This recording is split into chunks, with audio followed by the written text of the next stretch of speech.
Salut à tous, dans le cadre du développement d'une stratégie B2B en SAS pour ma startup disruptive dans le domaine des IA, je me suis lancé dans la création d'un bot conversationnel, capable de comprendre en grande partie le sens d'une phrase sans avoir forcément à lui apprendre le français ou une quelconque langue.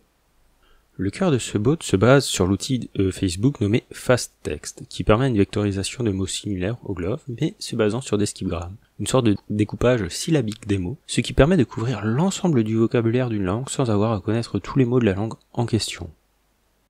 Commençons directement par le commencement. Donc j'ai dû installer en fait l'outil FastText de Facebook en fait. Bon voilà, j'ai installé d'abord leur bordel et ensuite la librairie FastText permet en fait d'installer la dépendance en Python. Ensuite, il faut installer en fait un corpus de texte pré-entraîné. Donc ici, j'ai téléchargé le CCFR 300 qui est propre à la langue française en fait. Une fois qu'on a ça, moi je l'ai déplacé dans mon Google Drive histoire de ne pas avoir à le retélécharger à chaque fois. Et derrière, on peut le charger avec l'outil FastText. Ce qui fait que derrière, quand on récupère par exemple le vecteur du mot roi, et on a ce vecteur là en fait, et donc ce mot là en fait est représenté par ce vecteur là. Donc ça c'est un peu l'organisation faite par ce bordel là.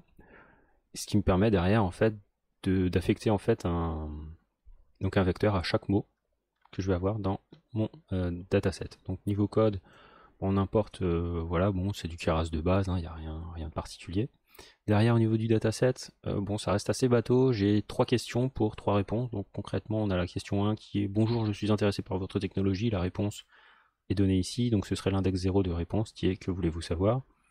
À simple test, la réponse est simple réponse, et si on demande si c'est une machine, la réponse est non. Voilà. Ensuite, on transforme ces questions-là en vecteurs via ce truc-là. Et donc concrètement, ça nous transforme ça en vecteur de FastText. Ensuite, on a en fait 3 vecteurs de 10 mots. Bon, pour le moment, en fait, on n'a que des phrases de 10 mots en question. Et donc nos vecteurs, en fait, sont de dimension 300, ce qui nous fait donc quand même pas mal de données, mais au final, on n'a pas énormément de cas de test. Bon, là, techniquement, faire une intelligence artificielle pour ça, c'est un peu bête.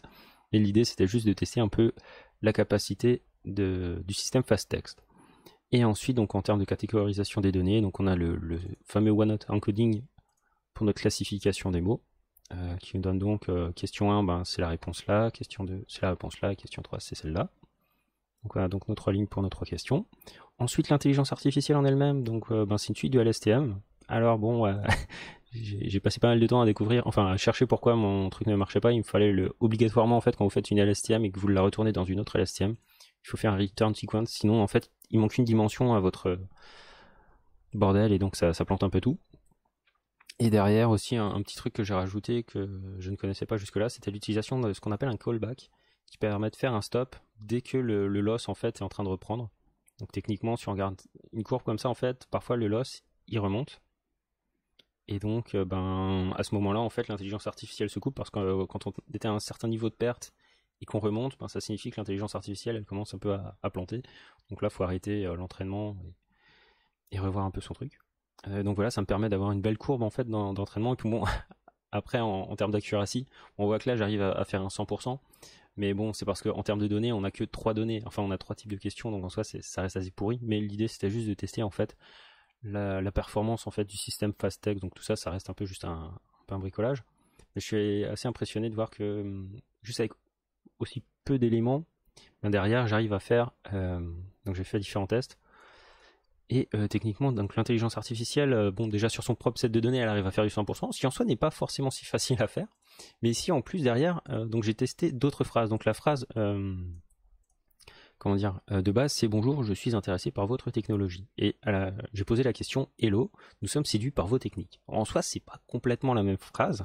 On a juste changé un peu les mots. Bonjour, ça devient hello, je suis, ça devient nous sommes, séduit, intéressé, voilà. Et l'intelligence artificielle va répondre à 87,33% que la réponse c'est que voulez-vous savoir, qui est donc la réponse à bonjour, je suis intéressé par votre technologie. Donc là, à la question quels sont les services que vous proposez, donc là on est quand même assez loin du truc. On trouve quand même bonjour, je suis intéressé par votre technologie et que voulez-vous savoir. Donc ça reste assez propre, enfin en termes de réponses, sachant que les réponses que j'ai ne sont pas énormes, on a simple réponse, nope ou que voulez-vous savoir, donc en soi Il n'y a pas énormément de choix possibles. En tout cas, ce choix-là, en fait, est quand même le plus proche de là. Après, ce qui est intéressant ici, c'est que techniquement, à simple test, moi j'ai fait un peu l'inverse de la logique, c'est que j'ai fait essai complexe, et elle a quand même compris que globalement la réponse attendue était simple réponse. Bon, c'est assez loin, mais on va dire que sémantiquement c'est proche par le fait que ce soit opposé. Mais voilà, l'intelligence artificielle l'a compris, et quand je mets le mot robot, la machine comprend à 80% que j'attends la réponse à la question machine qui est le NOP. Donc en soi, on arrive quand même à avoir, juste en utilisant le système FastText, donc qui est cette vectorisation-là, et ben, l'intelligence artificielle est capable de trouver plus ou moins les synonymes des mots et comprendre en fait des sens qui sont pas, enfin, lexicalement parlant, enfin le mot est vraiment différent, mais après derrière elle a réussi à comprendre le sens. Donc derrière en fait on n'est pas comme un bot qui est programmé où vraiment s'il attend le mot avec les accents, le pluriel, la virgule à l'endroit qu'il faut, tout ça. Donc là on n'est vraiment pas dans une intelligence artificielle qui est programmée, on se base vraiment juste sur le fast text et en fait à chaque mot qu'on a on va lui donner son vecteur. Et de là ça signifie que chaque mot, même si après ils sont pas dans le même sens, et ben, l'intelligence artificielle va comprendre que globalement c'est le sens là qui est recherché et va le classifier comme tel. Donc c'est vraiment très intéressant de voir qu'au final, bon, en plus c'est très simple, il n'y a pas vraiment de complexité, il faut juste bon, avoir l'AI. Ça au final c'est un copier-coller de quasiment toutes les AI de classification que je fais avec du LSTM. Ensuite, bon, bah, le catégorical, tout ça, ben, c'est juste la préparation des données. Donc ça c'est un truc qui reste classique. La seule complexité ici, c'était de faire un peu l'équivalent d'un Word2Vec, sauf qu'au lieu d'avoir juste un chiffre, on a un tableau de 300 chiffres en fait qui sont la dimension donc de ce fast text. Donc en soi, je dirais que l'expérience est vraiment concluante, vu que bah, l'intelligence artificielle arrive à comprendre en fait la sémantique. Et voilà. Donc ben c'est plus ou moins tout ce que j'avais à dire là-dessus. Passez une bonne journée, à une prochaine.